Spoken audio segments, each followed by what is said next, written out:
أعوذ بالله السميع العليم من الشيطان اللعين الرجيم بسم الله الرحمن الرحيم الحمد لله رب العالمين الصلاة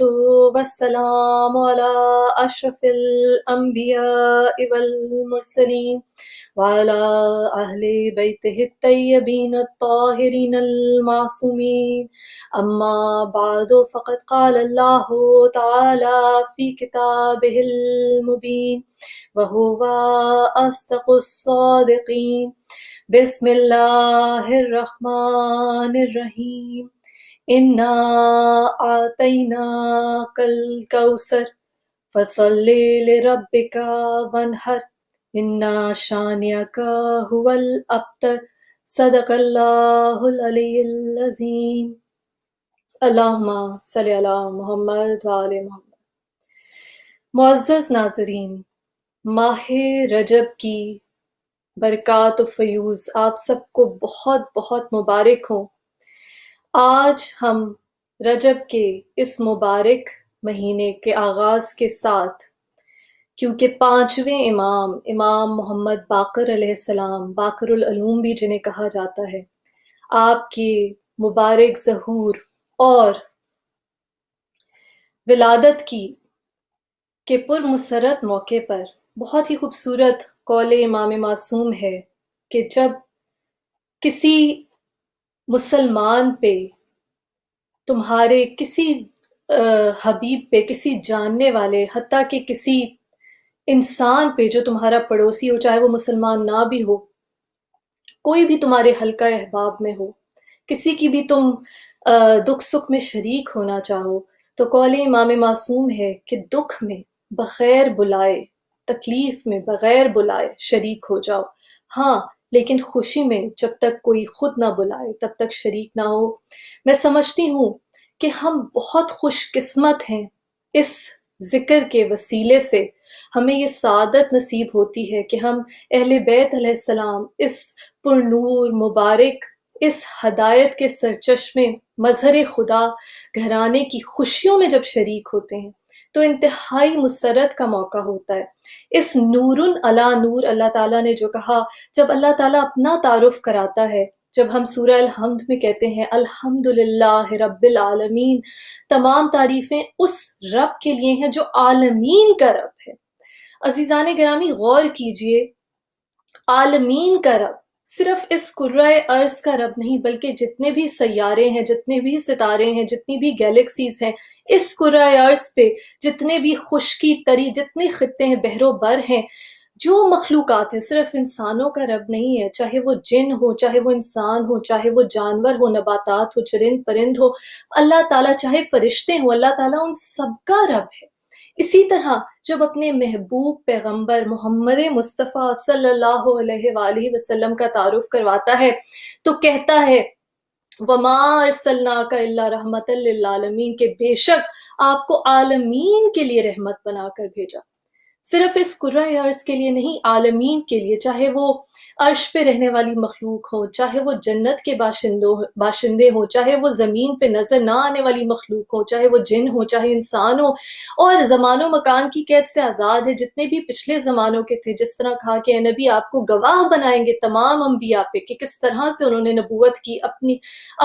امتوں کے ساتھ، تو یہ زمان و مکان کی قید سے آزاد، اور کہا وَمَا أَرْسَلْنَاكَ إِلَّا رَحْمَةً لِلْعَالَمِينَ، تو پھر جب رحمت بنا کر بھیجا تو تمام عالمین کے لیے رحمت بنا کر بھیجا، صرف مسلمانوں کے لیے نہیں، صرف وہ ان لوگوں کے لیے نہیں جو اس کے مذہب پہ، جو اس کے دین پہ، ان الدین عند اللہ الاسلام، بے شک اللہ کے نزدیک دین اسلام ہی ہے، لیکن جو اس پر ایمان نہیں رکھتے، جو اس سے واقف نہیں، آشنا نہیں، اس ضابطۂ حیات کو نہیں جانتے، اللہ تعالیٰ نے ان کے لیے بھی محمد مصطفیٰ صلی اللہ علیہ وآلہ وسلم کی ذات کو رحمت للعالمین بنا کر بھیجا۔ اور اس رحمت کا سلسلہ عزیزان گرامی، جس طرح سورہ نور میں اللہ تعالیٰ کہتا ہے نور علی نور، نور پہ نور کی جوت پڑ رہی، اور یہ کون سا نور ہے عزیزان گرامی؟ رسول اکرم صلی اللہ علیہ وآلہ وسلم نے ایک مرتبہ فرمایا انا و علی من نور واحد، کہ میں اور علی بے شک ایک نور سے خلق کیے گئے، ہمیں ایک ہی شجر مبارک سے خلق کیا گیا، جبکہ باقی انسان دوسرے شجر یعنی درختوں سے خلق کیے گئے۔ اور جس طرح میرے نبی نے ایک مرتبہ فرمایا کہ حسین و منی وانا من الحسین، کہ حسین مجھ سے ہے اور میں حسین سے ہوں۔ یہ نور علی نور کا جو سلسلہ ہے، اولنا محمد و آخرنا محمد، اس کے سلسلے میں ائمہ طاہرین رسول اللہ صلی اللہ علیہ وآلہ وسلم کا مظہر ہیں، آپ کی اسوہ حسنہ کا مظہر ہیں، حتیٰ کہ سورہ کوثر کی تفسیر کے مطابق اللہ تعالیٰ نے جو خیر کثیر عطا کی، اولنا محمد و آخرنا محمد اوسطنا محمد، بے شک ان میں سے ہر ایک محمد ہے۔ عزیزان گرامی، جس ہستی کا آج ہم ذکر کرنے جا رہے ہیں، ہمارے پانچویں امام، آپ کو دیکھنے میں، کردار میں،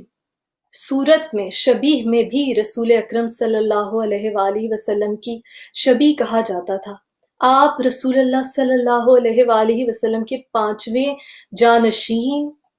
ہمارے پانچویں امام، سلسلہ عصمت کی ساتویں کڑی تھے۔ عزیزان گرامی، ہم جب بات کرتے ہیں امام کا، جہاں قرآن میں ذکر آتا ہے کلو شیء احصیناہ فی امام مبین، کہ بے شک ہر شے کا حصار، ہر شے کا علم امام مبین، روشن اور واضح امام میں رکھ دیا گیا۔ عزیزان گرامی، جس طرح میں نے ذکر کیا کہ اللہ تعالیٰ عالمین کا رب ہے، اللہ تعالیٰ اپنے حبیب کو، خاتم النبیین کو عالمین کے لیے رحمت بنا کر بھیجتا ہے، اسی طرح امام دنیا میں اللہ کا جو ہادی ہے وہ اللہ تعالیٰ کی حجت ہوتا ہے۔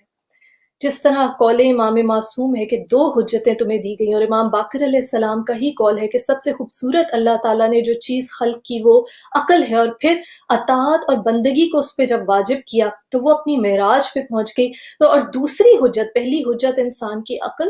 اور دوسری حجت ہادی، اللہ تعالیٰ کی طرف سے بھیجی ہوئی ہدایت۔ اسی لیے جب وہ رسالت سے امامت میں اس ہدایت کو منتقل کرتا ہے تو قرآن حکیم میں اعلان کرتا ہے الیوم اکملت لکم دینکم واتممت علیکم نعمتی، کہ آج اپنے دین کو مکمل کر دی، اپنی نعمت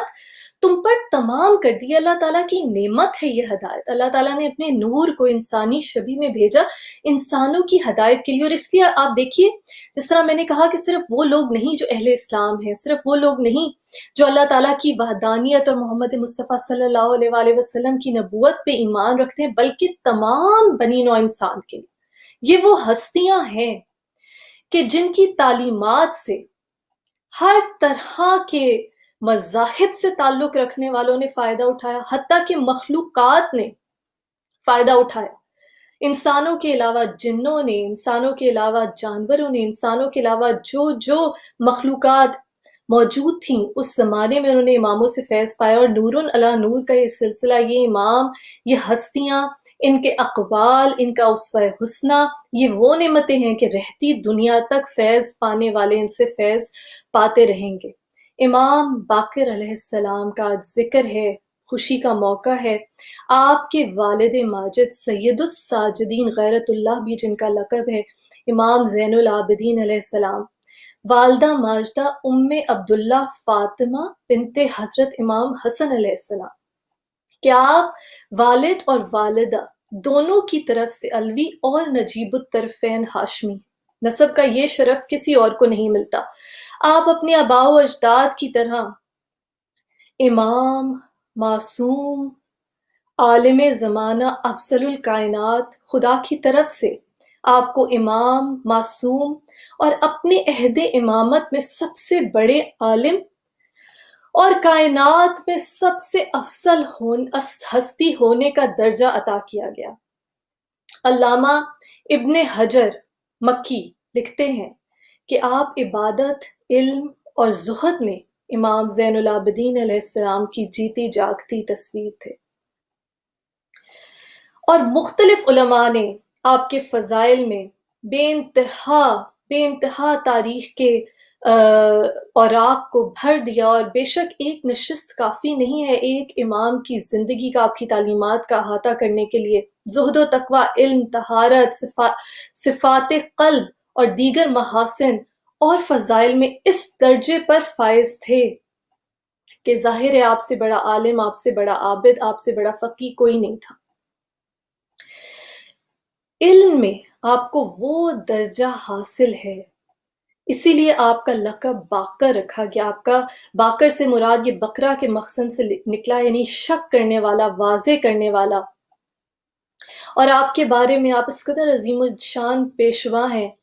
کہ آپ کی ولادت کے بارے میں رسول اللہ صلی اللہ علیہ وآلہ وسلم نے خوشخبری دی تھی، اور اپنے صحابی جابر ابن عبداللہ انصاری کو کہا کہ تم طویل عمر پاؤ گے، اور جب تم میرے بیٹے جس کا نام بھی مجھ سے مماثلت رکھتا ہے محمد کو پاؤ تو اس کو میرا سلام کہنا، یہ بہت بڑی سعادت ہے۔ اور حضرت جابر کے بارے میں مشہور ہے کہ جب آپ ضعیف ہو گئے، آپ کی بینائی جاتی رہی، تو آپ مدینے کی گلیوں میں صدا لگاتے تھے، اینہ باقر، اینہ باقر، باقر کہاں ہے؟ اور جب ایک مرتبہ چوتھے امام کے ہاں امام محمد باقر علیہ السلام کا ظہور ہوتا ہے، ولادت ہوتی ہے، تو آپ کو پیغام بھیجا جاتا ہے کہ آ کے زیارت کر لیں، اور آپ پھر رسول اللہ صلی اللہ علیہ وآلہ وسلم کا سلام امام محمد باقر علیہ السلام کو پہنچاتے ہیں، اور امام اس عالم طفلی میں سلام کا جواب دیتے ہیں، حضرت جابر کو سلام کرتے ہیں، اپنے آباء و اجداد کو سلام کرتے ہیں، رسول اللہ صلی اللہ علیہ وآلہ وسلم کو سلام کرتے ہیں، مولا کائنات مولا علی علیہ السلام کو سلام کرتے ہیں، بی بی فاطمہ الزہرا سیدۃ النساء العالمین علیہ السلام کو سلام کرتے ہیں، اور تمام ائمہ کا ذکر کرتے ہیں، سلام کرتے ہیں۔ حضرت جابر حیران ہے کہ یہ عالم طفلی میں کلام کریں، لیکن ظاہر ہے یہ وہ میراث ہے، جس طرح حضرت عیسیٰ علیہ السلام کے حوالے سے آپ نے کلام کیا، اپنی والدہ کی عصمت کی گواہی دی، جس طرح مولا کائنات مولا علی علیہ السلام نے رسول اللہ کی گود میں آتے ہی سورہ مومنون کی پہلی آیت کی تلاوت کی، تو یہ وہ معصوم ہے کہ جو اللہ تعالیٰ کی طرف سے ایک نور انسانی شبیہ میں ظاہر ہوتا ہے، ہر طرح کی دنیاوی آلائش سے یہ پاک ہیں، یہ وہ ہستیاں ہیں کہ نور علی نور کی تعبیر ہیں۔ جس طرح میں نے آپ کے اسم مبارک کے بارے میں عرض کیا کہ باقر بکرا سے مشتق ہے، اور اسی کا اسم فاعل ہے، اس کے معنی شک کرنے کے ہیں، وسعت دینے کے ہیں۔ امام محمد باقر علیہ السلام کو یہ لقب اس لیے دیا گیا کہ آپ نے علوم و معارف کو نمایاں فرمایا، اور احکام کی حقیقت جو ہے، اور اس کے جو باریک نکتے ہیں، اس کی جو حکمت ہے، اس کے وہ خزانے ظاہر فرمائے جو پہلے لوگوں پر ظاہر نہیں ہوئے تھے۔ اسی لیے امام محمد بن علی کو باقر سے آپ کو باقر کا لقب دیا جاتا ہے۔ اور علامہ سبت ابن جوزی کا کہنا ہے کہ کثرت سجود کی وجہ سے، چونکہ آپ کی پیشانی وسیع تھی، یہ بھی ایک وجہ ہے کہ آپ کو باقر کہا جاتا ہے۔ اور ظاہر ہے کہ بہت سارے محققین نے لکھا کہ جامعیت علم کے بہت سارے علوم پہ آپ کو جو عبور حاصل تھا، اس لیے آپ کو یہ لقب دیا گیا کہ آپ اس طرح سے علوم و معارف کو شگافتہ کر دیتے تھے کہ جس طرح زراعت کے لیے زمین شگافتہ کی جاتی ہے۔ واقعہ کربلا میں آپ کی عمر 2.5 برس کی تھی۔ آپ دیکھیے کہ امام محمد باقر علیہ السلام کی زندگی بھی ایک معجزہ ہے، جس طرح امام زین العابدین علیہ السلام سورہ کوثر کی تفسیر کے لیے اللہ تعالیٰ نے غیرت اللہ کو اس قدر صعوبتوں میں جس طرح سے زندہ رکھا، ان شقی القلب اور لعین منافقین کے نرغے میں جس طرح امام زین العابدین علیہ السلام کی زندگی کی اللہ تعالیٰ نے حفاظت فرمائی، اور شریکت الحسین بی بی زینب علیہ السلام کا ذکر کرنا ضروری ہے جو محافظ امامت ثابت ہوئیں۔ ان صعوبتوں میں کہ جب کتنے ہی بچے عالم طفلی میں شہید ہو جاتے ہیں، بے پالان اونٹوں کی پشت سے گر جاتے ہیں، اس پورا شوب سفر میں تو امام محمد باقر علیہ السلام کا اس وقت زندہ رہنا، وہ تمام سفر، پہلے امام حسین علیہ السلام عالی مقام کے ساتھ وطن عزیز مدینہ منورہ کا چھوڑنا، پھر مدینہ سے مکہ، وہاں سے کربلا تک کی صعوبت کا سفر برداشت کرنا، کربلا کے واقعہ کربلا کے مصائب دیکھنا، کوفہ و شام کے بازاروں اور درباروں کا حال دیکھنا، 1 سال شام میں قید رہنا، پھر وہاں سے چھوٹ کر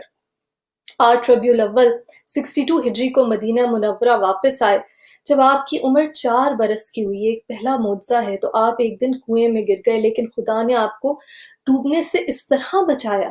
کہ جب آپ باہر برآمد ہوئے پانی سے تو آپ کا لباس اور بدن تک بھی بھیگا نہ ہوا تھا۔ امام محمد باقر علیہ السلام اور حضرت جابر ابن عبداللہ انصاری کی جو باہمی ملاقات ہے، اس کا ذکر جس طرح میں نے کیا، یہ بھی وہ معجزہ ہے کہ جب سلام آپ کو ملتا ہے اپنے جد امجد رسول خدا صلی اللہ علیہ وآلہ وسلم، اس سے بڑی فضیلت کیا ہے؟ 7 سال کی عمر میں امام باقر علیہ السلام کا ایک اور معجزہ ہے، علامہ جامی تحریر کرتے ہیں کہ راوی بیان کرتا ہے کہ میں حج کے لیے جا رہا تھا، راستہ پر خطر اور انتہائی تاریک تھا کہ جب میں لک و دک صحرا کے درمیان پہنچا تو ایک طرف سے کچھ روشنی کی کرنیں بلند ہوئیں، میں اس طرف دیکھ رہا تھا کہ ناگاہ ایک 7 برس کا لڑکا میرے قریب آ پہنچا، اور میں نے سلام کا جواب دینے کے بعد اس سے پوچھا آپ کون ہیں، آپ کہاں سے آ رہے ہیں؟ تو جواب دیا سنو، میں خدا کی طرف سے آ رہا ہوں اور خدا کی طرف ہی جا رہا ہوں، اور کہا میرا زاد راہ تقوی ہے،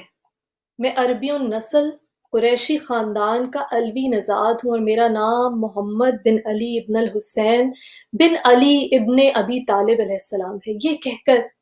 وہ نظروں سے اوجھل ہو گئے، اور راوی کہتا ہے مجھے پتہ نہ چلا کہ وہ آسمان کی طرف پرواز کر گئے یا زمین میں سما گئے۔ دیکھیے، روم و ایران کا سکہ اسلامی ممالک میں اس وقت رائج تھا، اور یہ ایک واقعہ ہے کہ جب عبد الملک بن مروان کا زمانہ آیا تو چونکہ وہ بڑا چالاک اور ہوشیار تھا، اس نے ترجمہ کرا کے گورنر مصر کو یہ لکھا کہ تم یہ رومی ٹریڈ مارک کے جو سکے چل رہے ہیں ان کو موقوف کر دو، اور بلکہ جو سکے یا کاغذ کپڑے وغیرہ سے جو کرنسی اس وقت بنتی تھی اس کے اوپر یہ لکھواؤ اشہد انہ لا الہ الا اللہ۔ تو اس حکم پر عمل درآمد کیا گیا، لیکن جب کیسر روم تک یہ بات پہنچی تو وہ اس کو بہت ناگوار گزری، اور اس نے پہلے تحفے تحائف کے ساتھ ایک وفد بھیجا عبد الملک کے پاس، اور اسے کہا کہ دیکھو یہ جو تم نے جو کچھ لکھوایا ہے یہ ختم کرو، موقوف کرو، اور جو پہلے میرے سلطنت کے نشان لگے ہوئے تھے انہی کو دوبارہ سے ان کے اوپر رائج کر دو، یعنی کہ اس میں زبان رومی زبان میں کچھ لکھا ہوا تھا، ابن روح القدس کا نام لکھا ہوا تھا، اور اس سے پہلے کچھ الفاظ لکھے ہوئے تھے، حروف لکھے ہوئے تھے، تو کہا کہ یہ واپس کر دو۔ عبد الملک نے کوئی جواب نہ دیا خط کا، پھر دوبارہ اس نے تحائف کو دگنا کر کے بھیجا اور کہا کہ پہلے شاید تحائف کم تھے، اب میں نے زیادہ تحائف اور خزانے تمہارے لیے بھیجے ہیں، اور میری بات مانو اور جو میں نے کہا ہے اسے قبول کرو، اور کاغذ سے جو نیا نشان ہے جو کرنسی سے وہ مٹا دو۔ عبد الملک نے پھر وہ ہدیات واپس کر دیے۔ اس کے بعد تیسری مرتبہ قیصر روم نے خط لکھا اور پھر تحائف بھیجے اور کہا کہ اگر تم نے میرے خطوط کے جواب نہیں دیے اور میری بات قبول نہیں کی، اور ابھی بھی اگر تم نے روم کے یہ جو ٹریڈ مارک ہے سلطنت روم کا اس کو اثر نو رائج نہ کرایا اور توحید کے جملے کاغذ سے نہ ہٹائے، تو میں نعوذ باللہ تمہارے خاکم بدہن تمہارے رسول کو گالیاں سکہ درہم و دینار پر نقش کرا کے تمام ممالک اسلامیہ میں جاری کر دوں گا اور تم کچھ نہ کر سکو گے۔ اور دیکھو یہ جو کچھ میں نے اب لکھا ہے یہ پڑھ کے اپنی پیشانی کا پسینہ پونچھ ڈالو اور جو میں کہتا ہوں اس پر عمل کرو، تاکہ ہمارے اور تمہارے درمیان جو رشتہ قائم ہے وہ بدستور باقی رہے۔ عبد الملک ابن مروان نے اس وقت اس خط کو پڑھا تو اس کے پاؤں تلے سے زمین نکل گئی، ہاتھوں کے طوطے اڑ گئے اور اس کی دنیا تاریک ہو گئی۔ اس نے کمال اضطراب میں علماء، فضلاء، اہل الرائے، مشیروں، سیاستدانوں سب کو جمع کیا، ان سے مشورہ طلب کیا کہ کوئی ایسا طریقہ سوچو کہ سانپ بھی مر جائے اور لاٹھی بھی نہ ٹوٹے، کہ اب کیا ہوگا۔ سب نے سر جوڑ کر بہت دیر تک غور کیا لیکن کوئی ایسی رائے نہ دے سکے کہ جس پر عمل کیا جاتا۔ جب بادشاہ کسی بھی رائے سے مطمئن نہ ہو سکا تو اور زیادہ پریشان ہوا اور دل میں کہنے لگا کہ اے میرے پالنے والے، اے رب اب میں کیا کروں۔ وہ ایسے تردد میں بیٹھا تھا کہ وزیر اعظم جو تھا اس وقت کا ابن زنبا وہ بول اٹھا، بادشاہ تو یقیناً جانتا ہے کہ ایسے موقع پر اسلام کی مشکل کشائی کون کر سکتا ہے، لیکن تو جان بوجھ کر عمدن اس طرف رخ نہیں کرتا۔ بادشاہ نے کہا خدا تجھے سمجھے، بتا تو صحیح وہ کون ہے۔ وزیر اعظم نے عرض کی میں فرزند رسول امام محمد باقر علیہ السلام کی طرف اشارہ کر رہا ہوں، وہی اس آڑے وقت میں تیرے کام آ سکتے ہیں۔ عبد الملک بن مروان نے جو ہی آپ کا نام سنا تو کہنے لگا، خدا کی قسم تم نے سچ کہا اور صحیح رہبری کی ہے۔ اس کے بعد اسی وقت اس نے فوراً اپنا جو عامل مدینہ تھا اس کو لکھا کہ اس وقت اسلام پر سخت مصیبت آ گئی ہے اور اس کا دفع ہونا امام محمد باقر علیہ السلام کی مدد کے بغیر ناممکن ہے، لہٰذا جس طرح بھی ہو سکے انہیں راضی کر کے میرے پاس بھیجو،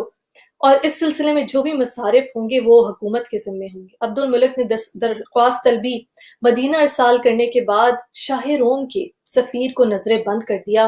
اور حکم دیا کہ جب تک میں اس مسئلے کو حل نہ کر سکوں اسے یہاں اس سلطنت سے باہر نہ جانے دیا جائے۔ امام محمد باقر علیہ السلام کی خدمت میں جب عبد الملک بن مروان کا پیغام پہنچا تو آپ فوراً عازم سفر ہو گئے اور اہل مدینہ سے فرمایا کہ چونکہ یہ کام اسلام کا کام ہے لہٰذا میں اپنے تمام کاموں پر اس سفر کو ترجیح دیتا ہوں، اور غرض آپ وہاں سے روانہ ہو کر عبد الملک کے پاس جا پہنچے۔ بادشاہ چونکہ سخت پریشان تھا اس نے آپ کے استقبال کے فوراً بعد مدعا عرض کر دیا۔ امام علیہ السلام نے مسکراتے ہوئے فرمایا، اے بادشاہ گھبرا نہیں، یہ تو بہت معمولی بات ہے، میں ابھی اسے فوراً حل کیے دیتا ہوں۔ بادشاہ سن، مجھے بعلم امامت معلوم ہے کہ خدائے قادر و توانا قیصر روم کو اس فعل قبیح پر قدرت ہی نہ دے گا، اور پھر ایسی صورت میں کہ جب کہ اس نے تیرے ہاتھوں میں اس معاملے سے عہدہ برا ہونے کی طاقت دے رکھی ہے۔ بادشاہ نے عرض کی، یا ابن رسول اللہ، وہ کون سی طاقت ہے جو مجھے نصیب ہے اور جس کے ذریعے سے میں کامیابی حاصل کر سکتا ہوں؟ امام محمد باقر علیہ السلام نے فرمایا کہ تم اسی وقت کاریگروں کو بلاؤ، وہ لوگ جو کرنسی چھاپتے تھے یا سکے بناتے تھے، اور ان سے درہم و دینار کے سکے ڈھلواؤ اور ممالک اسلامیہ میں رائج کروا دو۔ اس نے پوچھا ان کی شکل و صورت کیا ہوگی، کس طرح ڈھلیں گے؟ آپ نے کہا ایک طرف سکے کے ایک طرف کلمہ توحید اور دوسری طرف پیغمبر اسلام محمد مصطفیٰ صلی اللہ علیہ وآلہ وسلم کا نام مبارک اور ضرب سکہ کا سن لکھا جائے گا۔ پھر اس نے بتایا کہ اس وقت درہم کے 3 سکے یہ جو سب جاری ہیں، آپ نے ان سب کے کہ یہ 10 مسقال کے 10 ہوتے ہیں، 6 مسقال کے 10 ہوتے ہیں، تیسرے 5 مسقال کے 10، تو کل 21 مسقال ہوئے۔ اس کو 3 پر تقسیم کرنے سے حاصل تقسیم 7 مسقال ہوئے۔ اسی 7 مسقال کے مولا نے سب بتایا کہ اس کے 10 درہم بنوا، اور اسی 7 مسقال کی قیمت سونے کے دینار کہ جس کا خوردہ 10 درہم ہو۔ سکہ درہم کا نقش چونکہ فارسی میں ہے اسی لیے فارسی میں رہنے دیا جائے، اور دینار کا سکہ رومی حروف میں ہے لہٰذا اسے رومی ہی حرفوں میں کندہ کرایا جائے تاکہ لوگوں کے لیے آسانی ہو اور استعمال میں آسانی ہو، اور ڈھالنے کی جو مشین ہے، سانچہ ہے، اس کا شیشے کا بنوایا جائے تاکہ سب ہم وزن تیار ہو سکے۔ عبد الملک نے آپ کے حکم کے مطابق تمام سکے ڈھلوا لیے، سب کام درست کر لیا۔ اس کے بعد حضرت کی خدمت میں حاضر ہو کر دریافت کیا، اب کیا کروں؟ آپ نے حکم دیا ان سکوں کو تمام اسلامی ممالک میں رائج کر دے، اور ساتھ ہی ایک سخت حکم نافذ کر دے جس میں یہ جاری ہو کہ اسی سکے کو استعمال کیا جائے، اور رومی سکے خلاف قانون قرار دیے گئے۔ اب جو خلاف ورزی کرے گا اسے سخت سزا دی جائے گی، اور بوقت ضرورت بہت سخت سزا، قتل تک بھی اس کی نوبت آ سکتی ہے۔ عبد الملک بن مروان نے تعمیل ارشاد کے بعد سفیر روم کو رہا کر کے اپنے بادشاہ سے یہ کہا کہ اپنے بادشاہ سے کہنا کہ ہم نے اپنے سکے بنوا کر رائج کر دیے ہیں، اور تمہارے سکے کو اپنی سلطنت میں غیر قانونی قرار دے دیا ہے، اب تم سے جو کچھ ہو سکے کر لو۔ سفیر روم یہاں سے رہا ہو کر جب اپنے قیصر کے پاس پہنچا اور ساری داستان بتائی تو وہ حیران رہ گیا اور سر پکڑ کر دیر تک خاموش سوچتا بیٹھا رہا کہ اب میں کیا کروں۔ لوگوں نے کہا، بادشاہ تو نے جو یہ کہا تھا کہ میں مسلمانوں کے پیغمبر کو نعوذ باللہ سکوں پر گالیاں کندہ کروا کر دوں گا، اب اس پر عمل کیوں نہیں کرتے؟ اس نے کہا کہ اب میں یہ خاکم بدہن، اب میں یہ گالیاں، توہین، یہ کندہ کرا کے کیا کر لوں گا؟ اب تو ان کے ممالک میں میرا سکہ چل ہی نہیں رہا اور لین دین ہی نہیں ہو رہا۔ تو اس طرح امام محمد باقر علیہ السلام نے اس مسئلے کو اس قدر خوش اسلوبی سے حل کیا کہ اسی طرح ہے جس طرح اسلام کے اعلان سے پہلے محمد مصطفیٰ صلی اللہ علیہ وآلہ وسلم نے حجر اسود نصب کرنے کا جب مکہ کے قبائل میں جھگڑا ہو رہا تھا تو آپ نے کس طرح سے خوش اسلوبی سے اس جھگڑے کو نمٹا دیا کہ چادر کے اوپر حجر اسود کو رکھوایا اور اس کے کونوں کو مختلف قبائل کو پکڑوایا۔ تو یہ وہ حکمت ہے جس کے بارے میں اللہ تعالیٰ نے کہا جس کو چاہے عطا کرے، اور بے شک یہ علم لدنی ہے۔ یہ اب تاریخ میں درج ہے کہ 86 ہجری میں ولید ابن عبد الملک ابن مروان خلیفہ مقرر ہوا۔ 91 ہجری میں اس نے حج کعبہ ادا کیا، اور مورخین کا بیان ہے کہ جب ولید بن عبد الملک حج سے فارغ ہو کر مدینہ منورہ آیا تو ایک دن منبر رسول پر خطبہ دیتے ہوئے اس کی نظر امام حسن علیہ السلام کے بیٹے حسن مثنیٰ پر پڑی، جو خانہ جناب سیدہ علیہ السلام میں بیٹھے ہوئے آئینہ دیکھ رہے تھے۔ خطبے سے فارغ ہونے کے بعد اس نے عمر بن عبدالعزیز کو طلب کر کے کہا کہ تم نے حسن بن حسن اور ان لوگوں کو اب تک کیوں اس مکان میں رہنے دیا، اور کیوں نہ ان کو یہاں سے نکال باہر کیا؟ میں نہیں چاہتا کہ آئندہ پھر ان لوگوں کو یہاں دیکھوں۔ ضرورت ہے کہ یہ مکان ان سے خالی کرایا جائے، اسے خرید کر مسجد میں شامل کیا جائے۔ حسن مثنیٰ اور فاطمہ بنت امام حسین علیہ السلام اور ان کی اولاد نے گھر چھوڑنے سے انکار کیا تو ولید نے حکم دیا کہ مکان کو ان لوگوں پر گرا دو۔ پھر لوگوں نے زبردستی اس کے حکم پر اسباب نکال کر باہر پھینکنا شروع کیا، اسے اجاڑنا شروع کیا۔ مجبوراً یہ مخدرات آلیات سمیت روز روشن میں گھر سے نکل کر مدینہ جا کر سکونت پذیر ہوئے۔ کچھ دنوں بعد اسی قسم کا واقعہ جناب حفصہ کے مکان کا بھی پیش آیا جو اولاد عمر کے قبضے میں تھا۔ چنانچہ جب ان سے کہا گیا کہ گھر سے باہر نکلو، انہوں نے منظور نہ کیا، قیمت بھی قبول نہ کی۔ حجاج بن یوسف اس وقت مدینہ میں موجود تھا، اس نے چاہا کہ مکان کو گرا دے، مگر جب اس بات کی اطلاع ولید بن عبد الملک کو ہوئی تو اس نے عمر بن عبدالعزیز عامل مدینہ کو لکھا کہ اولاد عمر ابن خطاب کی رضا جوئی میں کمی نہ کرو، ان کا احترام ملحوظ خاطر رکھو۔ اگر وہ مکان فروخت کرنے پر راضی نہ ہو تو ان کے رہنے کے لیے مکان کا ایک حصہ چھوڑ دو، ان کی آمد و رفت کے لیے مسجد کی جانب ایک دروازہ بھی رہنے دو۔ عزیزان گرامی، ہم نے پچھلی نشست میں مومن اور منافق کے فرق پہ بحث کی، اور ہم انشاءاللہ آئندہ آنے والی نشستوں میں بھی اسی موضوع کو کنٹینیو کریں گے۔ یہ ایام کی مناسبت سے ولادت ظہور پرنور امام محمد باقر علیہ السلام کی وسیلے سے آج کی جو تقریر ہے ہم نے امام کی سوانح حیات اور آپ کے کچھ اقوال کے لیے مختص کی ہے، تو انشاءاللہ جب ہم مومن اور منافق کے فرق پہ مزید بحث کریں گے تو پھر یہ بات مزید روشن ہو جائے گی کہ کس طرح یہ جو بغض اولاد سیدہ طاہرہ سلام اللہ علیہ، بغض علی علیہ السلام، کس طرح یہ نسل در نسل چلا، اور کس طرح امام مہدی آخر الزمان کے زمانے تک جس طرح کے کہا گیا، حدیث میں پیش گوئی کی گئی کہ جس طرح ابو سفیان نے محمد مصطفیٰ صلی اللہ علیہ وآلہ وسلم سے جنگ کی، اسی طرح سفیانی ہی قائم آل محمد سے جنگ کرے گا۔ جب امام محمد باقر علیہ السلام کی عمر قریباً 38 برس کی ہوئی تو آپ کے والد ماجد حضرت امام زین العابدین علیہ السلام، علی ابن الحسین علیہ السلام، غیرت اللہ علیہ السلام 95 ہجری میں زہر سے شہید کر دیے گئے۔ آپ نے فرائض تکفین انجام دیے، آپ نے ہی نماز جنازہ پڑھائی۔ ملا جامی لکھتے ہیں کہ امام زین العابدین علیہ السلام نے اپنے بعد آپ کو اپنا وصی مقرر کر فرمایا۔ تمام اولاد میں آپ سب سے زیادہ افضل و ارفع تھے، اور ظاہر ہے کہ اس پہ تمام علماء متفق ہیں کہ امامت کے فرائض کی ادائیگی کی ذمہ داری آپ پہ عائد ہو گئی۔ کسی بھی معصوم کی علمی حیثیت پر روشنی ڈالنا آسان کام نہیں، کیونکہ امام معصوم ہے اور علم لدنی کے حامل ہے۔ جس طرح امام معصوم سے ایک مرتبہ پوچھا گیا کہ کتنے اسم اعظم ہیں، جو کہا گیا کہ 73 اسم اعظم ہیں، جس میں سے 72 ہم ائمہ طاہرین معصومین اہل بیت علیہ السلام نے کیے گئے ہیں، اور جو 73واں ہے 73rd جو ہے وہ بھی اللہ تعالیٰ کے پاس ہے صرف، لیکن اس کے بھی مظہر ہم معصومین علیہ السلام ہیں، ہم اہل بیت علیہ السلام ہیں۔ جس طرح امام جعفر صادق علیہ السلام چھٹے امام کا قول ہے کہ ہمارے اقوال کو اپنی ناقص عقل کے معیار سے مت پرکھو، جس طرح قرآن کا سمجھنا جو ناپاک ہیں، جن کی عقل کامل نہیں، ان کے لیے مکمل طور پہ ممکن نہیں ہے کسی بھی مسئلے کی تعلیم کے لیے پوری زندگی وقف ہو جاتی ہے لیکن پوری طرح سے اس علم کا حصول ممکن نہیں، یہاں تک کہ امام معصوم باب مدینۃ العلم خود انسان کو وہ علم عطا کر دیں، تو ان معصومین کے علم کے درجات کا احاطہ کرنا ہم جیسے ناقص العقل ناقص العلم لوگوں کے لیے ناممکن ہے۔ لیکن ہم کوشش ضرور کر سکتے ہیں، آپ کی زندگی کے واقعات ہم لوگوں سے شیئر کر سکتے ہیں، اقوال شیئر کر سکتے ہیں، اور اپنی زندگیوں کو ہم کوشش کر سکتے ہیں کہ کسی طرح سے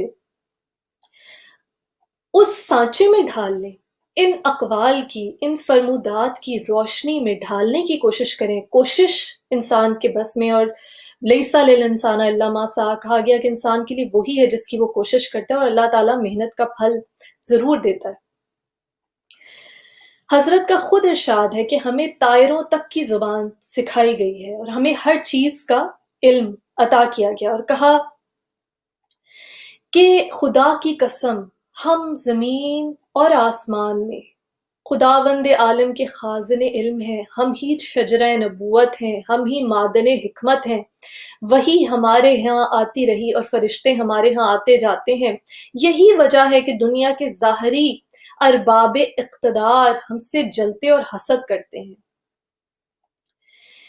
روایت ہے کہ ابو مریم عبد الغفار کا کہنا ہے کہ میں ایک دن حضرت امام محمد باقر علیہ السلام کی خدمت میں حاضر ہوا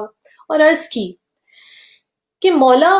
کون سا اسلام بہتر ہے؟ آپ نے فرمایا وہ جس سے اپنے برادر مومن کو تکلیف نہ پہنچے۔ پوچھا کون سا خلق بہتر ہے؟ فرمایا صبر اور معاف کر دینا۔ پوچھا کون سا مومن کامل ہے؟ فرمایا جس کے اخلاق بہتر ہوں۔ پوچھا کون سا جہاد بہتر ہے؟ فرمایا وہ جس میں اپنا خون بہہ جائے۔ پھر پوچھا کون سی نماز بہتر ہے؟ فرمایا جس کا قنوت طویل ہو۔ پوچھا کون سا صدقہ بہتر ہے؟ فرمایا جس سے نافرمانی سے نجات ملے۔ پوچھا بادشاہان دنیا کے ہاں آنے جانے میں آپ کی کیا رائے ہے؟ آپ نے فرمایا میں اس کو اچھا نہیں سمجھتا۔ پوچھا کیوں؟ فرمایا اس لیے کہ بادشاہوں کے پاس آمد و رفت سے 3 باتیں پیدا ہوتی ہیں۔ پہلی محبت دنیا، دوسری فراموشی مرگ یعنی اپنی موت کو بھول جانا، اور اس کے علاوہ قلت رضائے خدا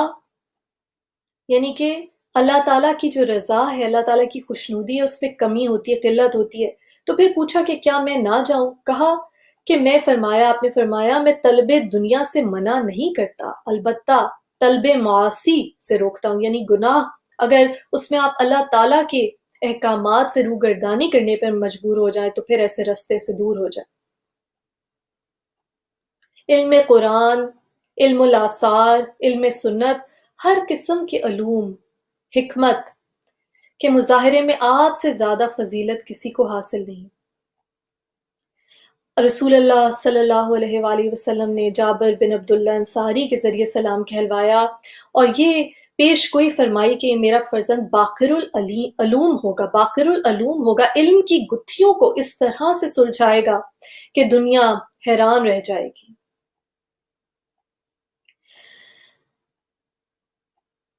اس شخص کے علاوہ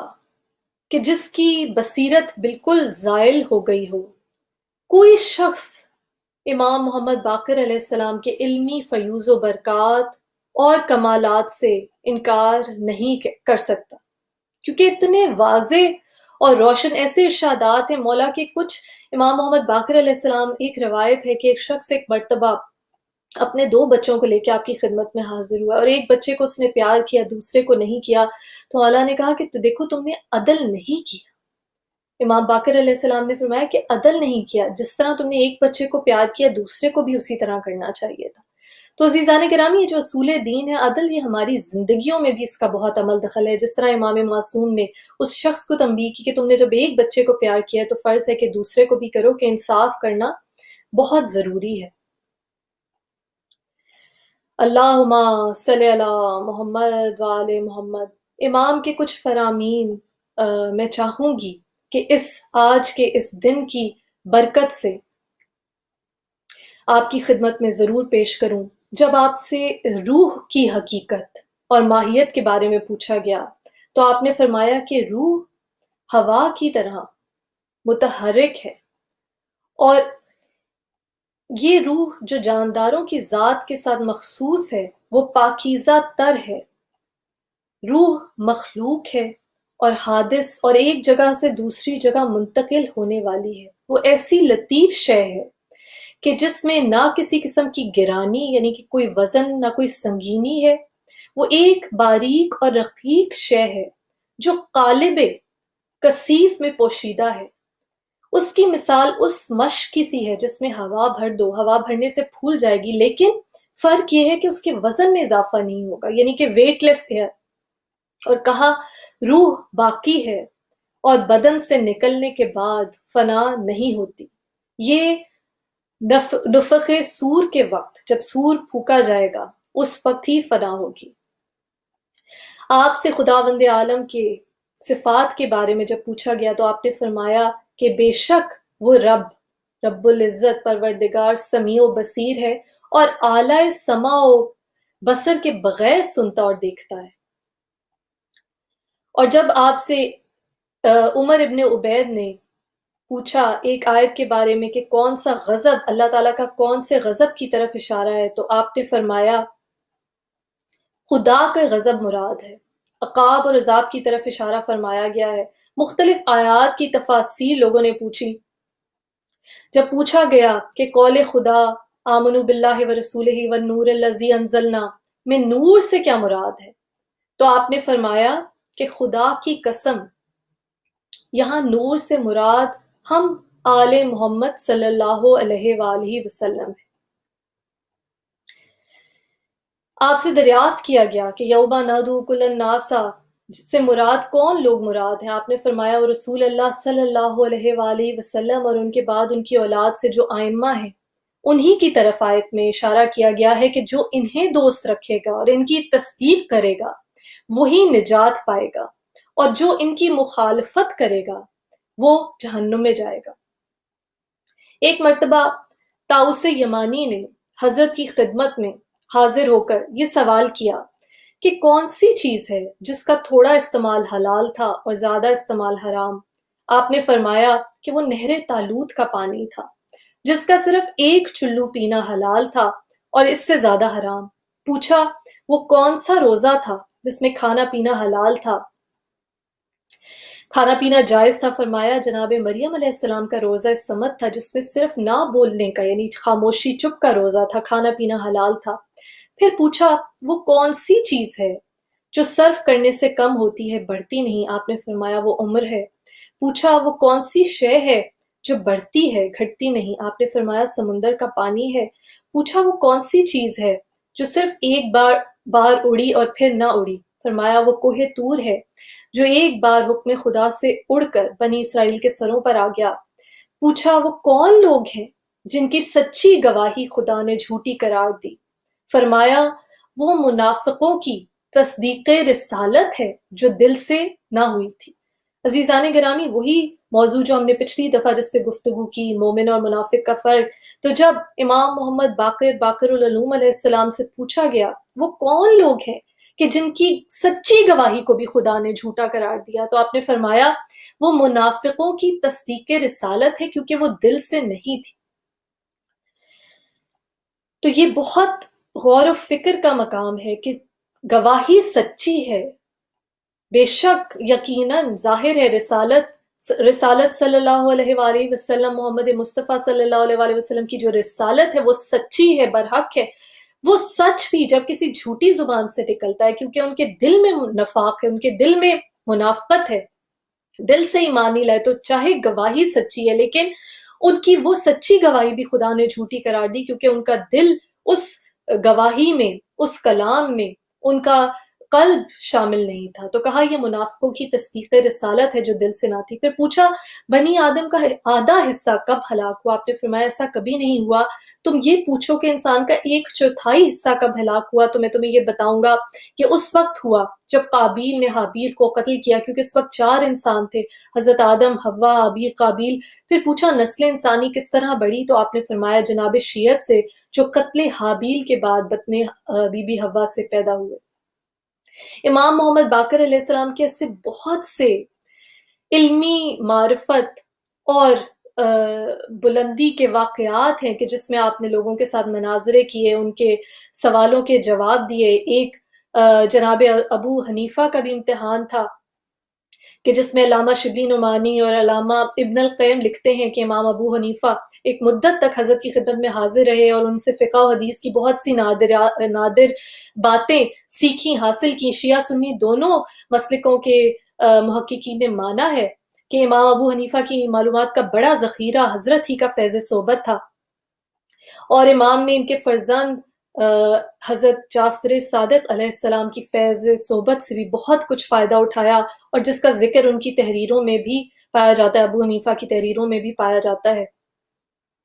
تو ایک مرتبہ امام محمد باقر علیہ السلام نے ابو حنیفہ سے فرمایا کہ میں نے سنا ہے تم قیاس کرنے میں زمین و آسمان کے قلابے ملاتے ہو، کیا یہ سچ ہے؟ انہوں نے کہا میں بے شک قیاس کرتا ہوں کہ اس کی وجہ حدیث و اخبار ہیں۔ تو آپ نے پھر کچھ سوالات کیے اور کہا کہ قیاس کر کے جواب دو۔ جب سوالوں کے جواب دیے اور امام نے جب ان کے جوابات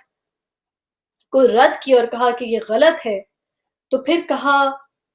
کہ اب تو قیاس نہیں کرو گے؟ تو انہوں نے کہا کہ میں نے وعدہ کرتا ہوں کہ اب میں قیاس نہیں کروں گا۔ علامہ شبلخی لکھتے ہیں کہ علائے بن عمر بن عبید نے حضرت امام محمد باقر علیہ السلام سے پوچھا کہ ایک آیت میں نس سماواتی والارض کیا مطلب ہے؟ آپ نے فرمایا کہ اس کی تفسیر یہ ہے کہ آسمان اور زمین دونوں اپنی فیض رسانی سے بند تھے، پھر خدا نے انہیں کھول دیا، یعنی زمین سے پانی برسنے لگا، آسمان سے پانی برسنے لگا اور زمین سے دانا اگنے لگا، یعنی کہ آسمان و زمین دونوں اپنی فیض رسانی سے بند تھے، پھر خدا نے انہیں کھول دیا، یعنی آسمان سے پانی برسنے لگا اور زمین سے دانا اگنے لگا۔ علامہ جامی لکھتے ہیں کہ انسانوں کی طرح جن بھی آپ کے علمی معرفت سے فائدہ اٹھایا کرتے تھے۔ راوی کا بیان ہے کہ ایک مرتبہ اس نے 12 اجنبی اشخاص کو آپ کے پاس دیکھ کر پوچھا یہ کون لوگ ہیں؟ تو امام محمد باقر علیہ السلام نے فرمایا کہ یہ جن ہیں اور میرے پاس مسائل شریعہ پوچھنے آتے ہیں۔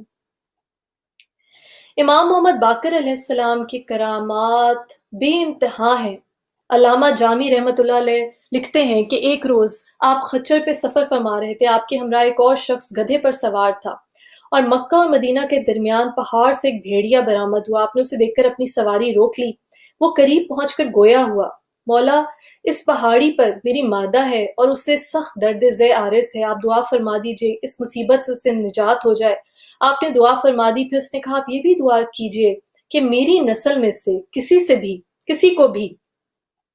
آپ کے شیعوں پر غلبہ اور تسلط نہ حاصل ہونے دے۔ آپ نے فرمایا میں نے دعا کر دی اور وہ چلا گیا۔ ایک شخص شدید بارش کے دوران آپ کے دولت گدھا پر جا کر خاموش کھڑا ہو گیا اور سوچنے لگا کہ اس نامناسب وقت پر میں دق الباب کروں، یعنی دروازہ کھٹکھٹاؤں، یا واپس چلا جاؤں۔ آپ نے اپنی خادمہ سے فرمایا کہ فلاں شخص مکے سے آ کر میرے دروازے پر کھڑا ہے، اسے بلا لو۔ اس نے دروازہ کھول کر بلا لیا۔ پھر راوی کا بیان ہے کہ میں ایک دن آپ کی دولت گدھے پر حاضر ہو کے اذن حضوری کا طالب ہوا۔ آپ نے کسی وجہ سے اجازت نہ دی، میں خاموش کھڑا رہا، اتنے میں دیکھا کہ بہت سے آدمی آئے اور چلے گئے۔ یہ حال دیکھ کر میں بہت رنجیدہ ہوا اور دیر تک سوچنے لگا کہ کسی اور مذہب میں شامل ہو جاؤں، یا اسی خیال میں گھر چلا گیا۔ جب رات ہوئی تو آپ میرے مکان پر تشریف لائے اور کہنے لگے کسی اور مذہب میں مت جاؤ، کوئی مذہب درست نہیں، آؤ میرے ساتھ چلو، یہ کہہ کر اپنے ہمراہ لے گئے۔ ایک شخص نے آپ سے کہا کہ خدا پر مومن کا کیا حق ہے؟ آپ نے اس کے جواب سے اعراض کیا۔ جب وہ نہ مانا تو فرمایا کہ اس درخت کو اگر کہہ دیا جائے کہ چلا آ تو وہ چلا آئے گا۔ یہ کہنا تھا کہ وہ درخت اپنے مقام سے روانہ ہو گیا، پھر آپ نے حکم دیا اور وہ واپس چلا گیا۔ ایک شخص آپ کے مکان کے باہر کھڑا ہو کے کچھ عمل کر رہا تھا تو آپ نے کہا مجھے علم ہے دیوار ہماری نظروں کے سامنے حائل نہیں ہوتے، آئندہ اس عمل کو مت دہرانا۔ ایک شخص نے آپ سے اپنے بالوں کے سفید ہونے کی شکایت کی، آپ نے اسے اپنے ہاتھوں سے مس کیا تو وہ سیاہ ہو گئے۔ امام کے ایسے کوئی اقوال ہیں، بہت سے اقوال ہیں کہ جو اگر اپنی زندگیوں میں شامل کریں، معجزات ہیں، بے شک ہم ان کے وسیلے سے دعا کرتے ہیں۔ ابو بصیر کا ایسے بہت سے معجزات ہیں، دامن وقت میں گنجائش نہیں۔ ابو بصیر کی آنکھیں جاتی رہیں۔ ایک دن انہوں نے امام محمد باقر علیہ السلام سے کہا کہ آپ تو وارث انبیاء ہیں، میری روشنی پلٹا دیجئے۔ آپ نے اسی وقت اس کی آنکھوں پر ہاتھ پھیر کر انہیں بینا بنا دیا۔ ایک کوفی نے آپ سے کہا کہ میں نے سنا ہے کہ آپ ہر شے کو جانتے ہیں، آپ کے تابع فرشتے ہیں جو آپ کو شیعہ اور غیر شیعہ کا فرق بتا دیتے ہیں۔ آپ نے اس سے پوچھا تو کیا کام کرتا ہے؟ اس نے کہا گندم فروشی۔ آپ نے فرمایا یہ غلط ہے۔ پھر اس نے کہا کبھی کبھی جو بھی بیچتا ہوں۔ آپ نے کہا یہ بھی غلط ہے، تو صرف خرمے بیچتا ہے۔ اور اس نے کہا کہ آپ سے یہ کس نے بتایا، آپ کو کس نے یہ خبر دی؟ تو امام نے فرمایا اسی فرشتے نے جو میرے پاس آتا ہے۔ اس کے بعد آپ نے اسے کہا کہ تو کسی بیماری کا نام بتا، اس کی وجہ سے 3 دن کے اندر وفات پا جائے گا، اور ایسا ہی ہوا۔ امام کے کچھ اقوال ہیں، دامن وقت میں گنجائش کم ہے، میں چاہتی ہوں کہ امام کے کچھ اقوال آپ کی خدمت میں پیش کروں۔ ہو سکتا ہے کہ ہم اپنی زندگیوں میں سے اس میں سے کسی ایک قول پہ ہی عمل پیرا ہو جائیں تو ہماری زندگی برکتوں سے بھر جائے۔ مولا کا قول ہے 3 چیزوں میں ترقی ہی ترقی ہے، دین اسلام میں غور و فکر کرنا، حوادث زمانہ پر صبر کرنا، اور آمدنی کے مطابق خرچ کرنا۔ پھر فرمایا سستی اور کم ہمتی سے بچو، سستی اور کم ہمتی سے بچو کہ دونوں ہر برائی کی کنجی ہیں۔ پھر فرمایا سست انسان دوسروں کے حقوق ادا نہیں کر سکتا،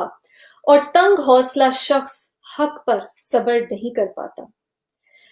امام کا ایک اور قول ہے جو بہت اہم ہے۔ اکثر لوگ پوچھتے ہیں کہ ہم کس طرح سے اپنے اخلاق کو، کس طرح سے اپنی سوچ کو، کس طرح سے اپنے دل کو بہتر سے بہتر بنائیں، صدق سے بھر دیں۔ تو امام کا قول ہے کہ اس سلسلے میں بہت زیادہ معاون ثابت ہوگا۔ امام معصوم نے فرمایا، امام محمد باقر علیہ السلام نے، دوسروں کے لیے ویسی بات کرو جو تم اپنے لیے چاہتے ہو کہ تمہارے بارے میں کی جائے۔ پھر فرمایا اللہ تعالیٰ بد زبان، گالی گلوچ کرنے والے اور طعنہ زن انسان سے سخت نفرت کرتا ہے۔ امام کا ایک اور قول ہے دشمنی سے بچو کیونکہ یہ دلوں کو تباہ کرتی ہے اور نفاق کا باعث بنتی ہے۔ مولا کا ایک اور قول ہے حیا اور ایمان کا آپس میں چولی دامن کا ساتھ ہے، ان میں سے ایک چلا جائے تو دوسرا بھی اس کے پیچھے چلا جاتا ہے، یعنی کہ حیا اور ایمان میں سے کوئی ایک رخصت ہو جائے تو دوسرا بھی رخصت ہو جاتا ہے۔ پھر مولا نے فرمایا، امام باقر العلوم علیہ السلام نے فرمایا علم و حلم سے بہتر کوئی 2 چیزیں اکٹھی بوڑھی نہیں ہوتی، علم و حلم سے بہتر کوئی 2 چیزیں اکٹھی بوڑھی نہیں ہوتی۔ فرمایا مسلمان دوسرے مسلمان کا بھائی ہے، ایک بھائی دوسرے بھائی کو گالی نہیں دیتا، اسے اس کے حق سے محروم نہیں کرتا، اور نہ ہی اس پر کسی قسم کی بدگمانی کرتا ہے۔ پھر فرمایا ہماری محبت کا سچا اسیر وہی ہو سکتا ہے جو پرہیزگار، مطیع خدا اور اچھی اور نیک باتوں کے سوا اور کچھ نہ کہے۔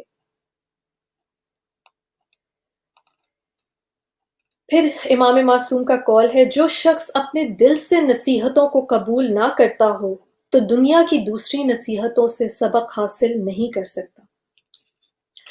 مولا نے فرمایا 4 چیزیں نیکی کے خزانوں میں سے ہیں، دوسروں سے اپنی ضرورت کو چھپائے رکھنا، در پردہ صدقہ دینا یعنی چھپا کے صدقہ دینا، درد و دکھ دل میں چھپا کے رکھنا، اور مصیبت کا لوگوں کے سامنے اظہار نہ کرنا۔ اور پھر فرمایا خواہشات نفسانی سے پاک دامنی اور حرام سے اپنے شکم کو محفوظ رکھنا سب عبادتوں سے افضل ہے۔ اور فرمایا حقیقی تواضع یہ ہے کہ لوگوں کو ملنے سے پہلے سلام کرو اور جنگ و جدل سے اجتناب کرو، چاہے تم حق پر ہی کیوں نہ ہو۔ پھر فرمایا علم حاصل کرو اور دوسروں کو تعلیم دو، کیونکہ پڑھنا عبادت اور دوسروں کو پڑھانا ثواب ہے۔ فرمایا اگر تم پر ظلم ہو جائے تو تم کسی پر ظلم نہ کرو، اگر کوئی تمہارے ساتھ خیانت کرے تو تم کسی کے مال میں خیانت نہ کرو، اگر کوئی تمہارے ساتھ جھوٹی نسبت دے تو غصہ نہ کرو، اور اگر تمہاری تعریف کی جائے تو خوش مت ہو۔ کہا علم و حکمت جہاں کہیں سے بھی ملے لے لو، اگرچہ کہنے اور بتانے والا اس پر خود عمل پیرا نہ ہو۔ اکثر لوگ یہ کہتے ہیں جب کہیں سے اچھی بات سنتے ہیں تو کہتے ہیں کہ یہ خود تو اس چیز پہ عمل نہیں کر رہا، تو امام نے کہا کہ جہاں سے بھی علم و حکمت ملے لے لو، اگرچہ کہنے اور بتانے والا اس پر خود عمل پیرا نہ ہو۔ پھر کہا ایک مسلمان دوسرے مسلمان سے کسی بھی صورت میں بے نیاز نہیں ہو سکتا۔ فرمایا حق کی خاطر قیام کرو اور بے فائدہ چیزوں سے دور ہو جاؤ۔ جو عالم دانشور اپنے علم سے فائدہ حاصل کرے اور دوسروں کو فائدہ پہنچائے وہ 70,000 عابدوں سے بہتر ہے۔ پھر فرمایا اپنے بارے میں اپنے بھائی کی محبت کا اندازہ اپنے دل میں اس کے بارے میں محبت سے ہی لگا لو، یعنی کہ جو دل میں کسی کے لیے، جس طرح قول معصوم ایک اور بھی ہے کہ جس سے بدگمانی رکھتے ہو اس سے اچھائی کی امید نہ کرو، تو اگر چاہتے ہو پتہ کرنا کہ کوئی تم سے کتنی محبت کرتا ہے تو امام معصوم نے کہا کہ جو تمہارے دل میں اس کے لیے محبت ہے اس سے اندازہ لگاؤ۔ کہا خندہ روئی یعنی خوش اخلاقی دوسروں کو اپنی طرف کھینچ لیتی ہے۔ پھر کہا نیک کاموں میں ایک دوسرے کے ساتھ تعاون کیجیے، اور ایک بہت ہی اہم قول مولا فرماتے ہیں، امام باقر العلوم علیہ السلام فرماتے ہیں برے کاموں میں جس کی سزا بہت جلدی دینی چاہیے وہ ظلم ہے، برے کاموں میں جس کی سزا بہت جلدی دینی چاہیے وہ ظلم ہے۔ کہا علم جنت کا میوہ ہے، خوف کے وقت کا ہمدم، سفر کا ساتھی اور تنہائی میں دوست ہے۔ اور کہا کم عقلی بدترین مصیبت ہے، آرزوؤں کو کم کر کے زہد و تقوی کی شرینی حاصل کیجیے۔ کہا بے پرواہ شخص کو دوست مت بناؤ اور اسے اپنا پوشیدہ راز نہ بتاؤ، اور فرمایا جس شخص کی زبان سچی ہو اس کا کردار بھی پاکیزہ ہوگا۔ پھر کہا آج کے دن کو غنیمت سمجھو، تم نہیں جانتے کہ کل کیا ہوگا۔ پھر کہا اپنی اصلاح کیجیے اور اس کام کے علاوہ اور کچھ مت کیجیے۔ عزیزان گرامی، آج کے مبارک سعید خوشیوں سے بھرے اس موقع پر میں آپ سب کو ایک مرتبہ پھر مبارکباد پیش کرتی ہوں۔ ہم درود و سلام بھیجتے ہیں اس نبی اکرم صلی اللہ علیہ وآلہ وسلم رحمت للعالمین کی بلند و بابرکت ذات مبارک پر اور آپ کی آل پر، جس طرح اللہ اور اس کے ملائکہ بھی درود بھیجتے ہیں، جو سورہ کوثر کی ایک تفسیر ہے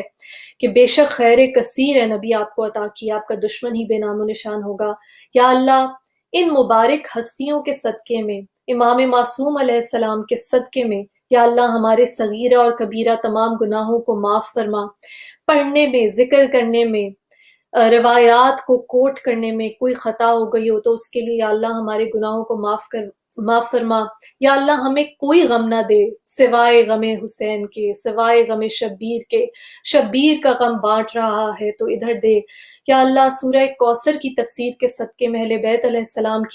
کی اس مبارک نور علی نور، نور پہ نور کی جوت پڑھتے ہوئے سلسلے کے صدقے میں، یا اللہ اس مبارک گھرانے کے صدقے میں، یا اللہ اس ہدایت کی نعمت کے صدقے میں جو دلی حاجات ناظرین میں سے جو اس پروگرام میں شامل ہوئے ہیں، جو دلی حاجات ان کے دل میں، یا اللہ تو علیم بذات الصدور ہے، تو دلوں کی گہرائیوں میں بسنے والے رازوں سے واقف ہے۔ تمام دلی دعاؤں کو اپنی بارگاہ میں مستجاب کر، باب الحوائج مولا عباس علیہ السلام کے صدقے میں، بی بی سکینہ علیہ السلام کے صدقے میں، باب الحوائج شہزادہ علی اصغر علیہ السلام کے صدقے میں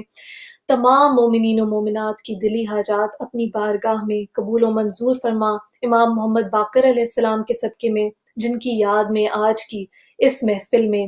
اس تقریر میں ہم نے ذکر کیا، یا اللہ ہماری اس کاوش کو اپنی بارگاہ میں قبول و منظور فرما۔ لعنت اللہ علی قوم الظالمین وما علینا الا البلاغ۔ اللہم صلی علی محمد وآل محمد۔